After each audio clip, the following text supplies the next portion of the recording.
Welcome to your story. You are not a man. You are a force of nature, a divine being sent to this earth for one reason only, to remind the universe that it is too small for your ego. Your name, Zlatan, Malmö, Sweden, October 3rd, 1981.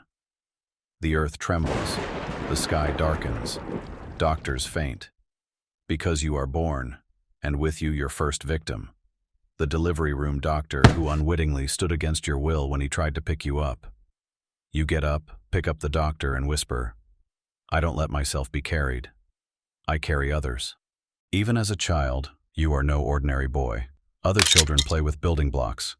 You build an arena out of them and challenge your father to a duel. Result? You win and proclaim yourself ruler of the family. At 6 years old, you get your first soccer ball, but you don't play with the ball. You conquer it. You juggle it on your feet, and when it hits the ground again, it is enveloped in your aura. Zlatan's ball forever. Your first opponents. Older boys from the neighborhood. Their mistake? Underestimating you. Their fate? Never playing soccer again. From a young age, you stood up to everything and everyone. You weren't just a talented player, you were a warrior. You stole your first coach's whistle and blew your own game. Rumor has it that you even wanted to trade in your bike for a pair of soccer cleats, which shows how much you love the sport, or how little you like riding your bike.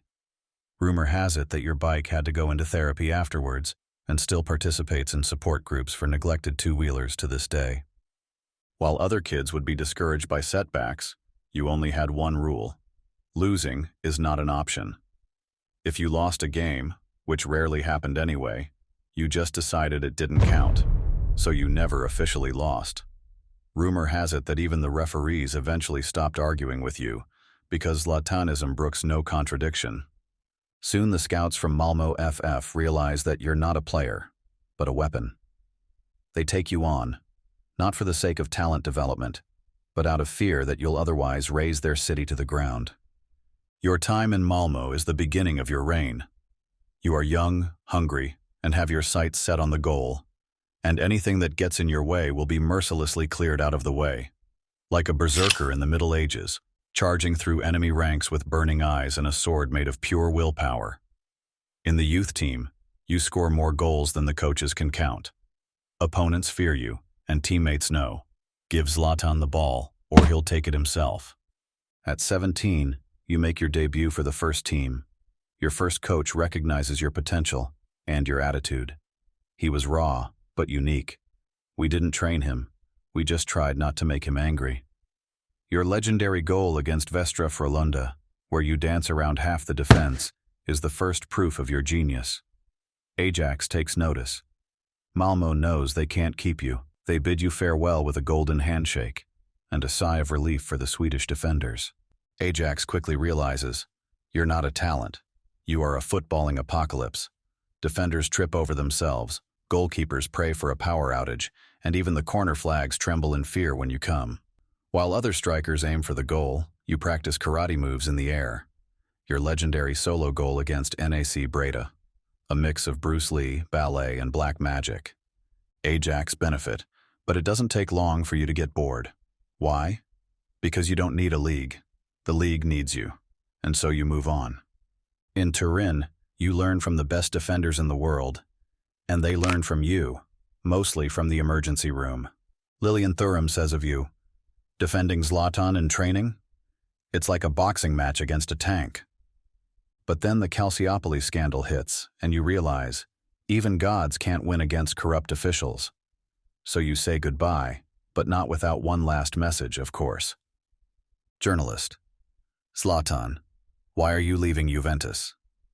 You. When the ship sinks, you leave it, unless you're Zlatan. Then you take it on your back and carry it to shore. But I don't have time for that right now. At Inter, you meet Jose Mourinho, the only man who can even come close to matching your ego. You get along brilliantly, you score goals. Mourinho takes the blame for everything except defeats. 3 championships in a row. No problem. Journalist. Zlatan, who is the best striker in the world? You. I don't know. But he certainly doesn't play in Italy. You want more. So you go to Barcelona. A mistake. Barcelona, the best team in the world. Tiki-taka, Messi, Xavi, Iniesta. And you? Well, Guardiola. Zlatan, you have to fit into the system. You. Systems adapt to me.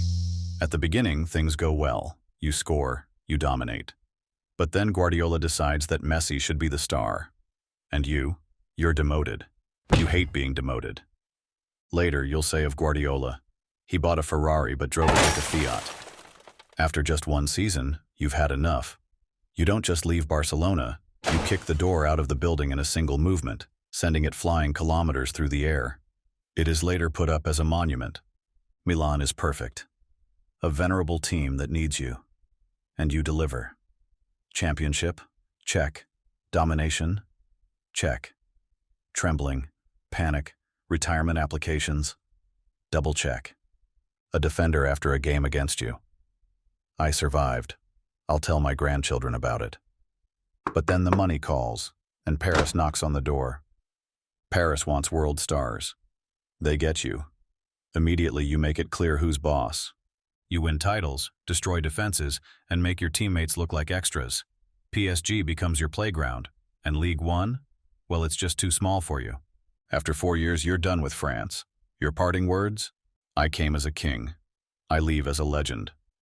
While others play for their country, you take your country to a new level. Sweden is a team without you. With you, a force of nature. 2004 against Italy.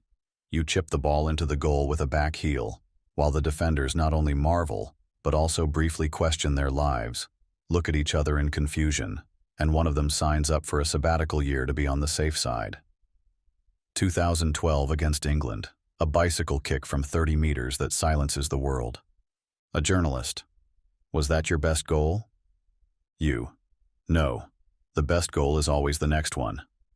You break all records for Sweden, becoming their top goal scorer of all time. America doesn't know what's coming. You enter the country, and even the Statue of Liberty bows down.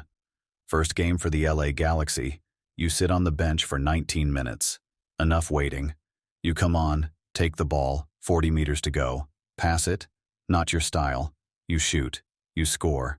All of America is in shock. One US commentator, I don't even know what to say. This is not human.